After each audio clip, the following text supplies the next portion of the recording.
Here we go. Got some breaking news from the trail. It broke about 45 minutes ago. Rand Paul, the senator from Kentucky, officially suspending his campaign this 7 days prior to the primary in New Hampshire. This is new video from Capitol Hill a moment ago.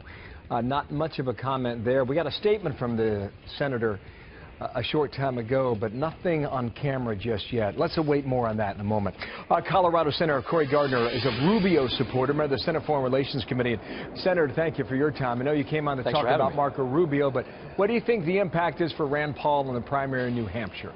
Well, I give great credit to Rand Paul for running a great campaign. He was very strong in Colorado, and I think had a lot of support there and in other states. But I think he's ready to get behind a field to make sure that we send a president nomination to the White House that can actually win in November. The suggestion is that Rand Paul supporters could go to Ted Cruz, and they could go to Ted Cruz because of his position on the NSA and surveillance.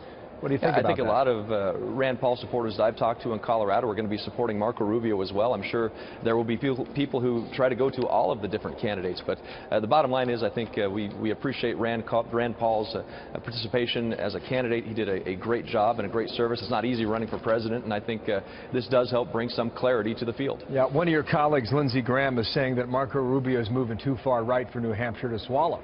Talking about his positions on immigration and his anti-abortion stance getting firmer by the week. What do you think about that argument?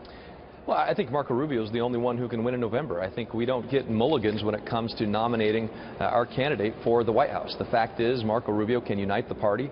He can bring this country together. It's because of an optimistic message. It's because he's right on the economy. He's right on security. He's right on constitutional values. He's right on matters of faith and family. And that's how we're going to win this nomination. And so I understand other people who want to be president, but the fact is only one actually can be president. The only one that can beat Hillary Clinton, and that's Marco Rubio. What do you think about Chris Christie calling Marco Rubio the boy in the bubble, suggesting you senators, all you could do is stand around and talk and you don't have to act? The boy in the bubble, what do you think? Well, if it comes to issues that we're talking about, like the Affordable Care Act, Marco Rubio is the only one who's actually done something to help stop the Affordable Care Act by stopping the bailout of the big insurance companies. Chris Christie's done nothing when it comes to repealing the Affordable Care Act. In fact, Chris Christie's been wrong on guns. He's been wrong on Planned Parenthood.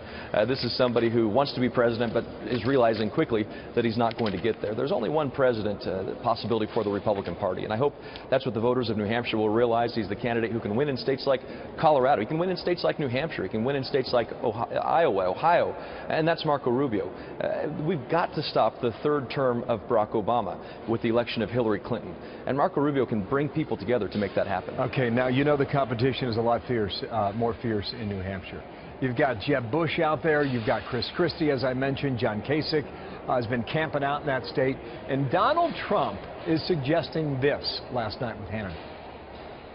I did well in Iowa. I came in second. And I spent less than just about anybody else, and we have to be given a little credit for that, because frankly everyone told me I couldn't do well there because of whatever it is. I don't even know. You'll have to ask them. But I came in second, and people said, oh, that was a disappointing evening for Donald Trump.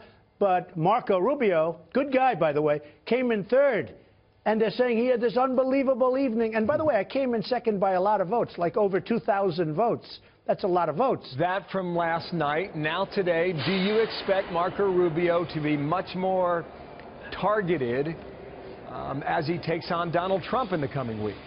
Well, I think Marco Rubio has received a tremendous amount of targeting already. You know, they say that you're over the target when you start taking flack. Marco Rubio has been taking a lot of incoming fire from all of the candidates. In fact, more money has been spent in this race by Republicans against Republicans than probably any other time in history. Much of that pointed to Marco Rubio because they know he is the true threat to their efforts to get the nomination, and they also know he's the most viable candidate in November against Hillary Clinton. And so I think Donald Trump, he didn't do so much winning as he said he would do in Iowa, and he's under a lot of pressure in New Hampshire to perform. I think Ted Cruz has to win in New Hampshire to validate his success in Iowa, but Marco Rubio outperformed all expectations. You talk about getting a lot of votes. He got a lot of votes that nobody thought he would get, and I think that's called winning in my book. They are looking at him in a whole different way. This is true. So next Tuesday night, we shall see if you can follow it up. Thank you, sir, for your time today. Gardner, a Republican from Colorado, supporting Marco Rubio, live from the Hill. Thanks.